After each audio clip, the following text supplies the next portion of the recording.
jedan naš sveštenik je bio u neprijatnoj situaciji za vrijeme COVID-a i morao je malo da se, kako je bio blokiran crkveni život, on je morao malo da se snađe i da vozi taksi.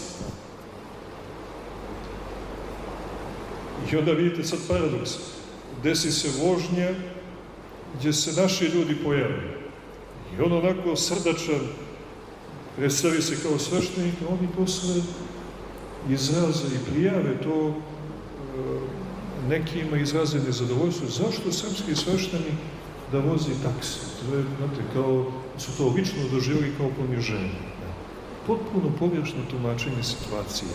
Umjesto da su se sabrali i da znaju, bez da on nikome traži, jer ljudi misle da sveštenici, oni su obezbijeđeni, on je sveštenik, on mora da ima.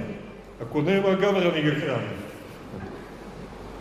Nego da imamo tu osjetljivost, da kažemo, čekaj čovječe, znate, vidi, nema parohija, nema, ne da on ide da naplaćuje, nego prosto, znate, to je nešto prirodno. Ako na taj način ne reagujemo, onda ga dovodimo u iskušenje da se izbori za život. A u toj borbi možda i da se pređe, znate, neka granica, da dođe do nekih komplikacija i mi onda samo to primjećujemo. Ali ne i našu odgovornost, jer mi smo pazili na njega. On je naš. On jedan na nas nekoliko hiljada, recimo.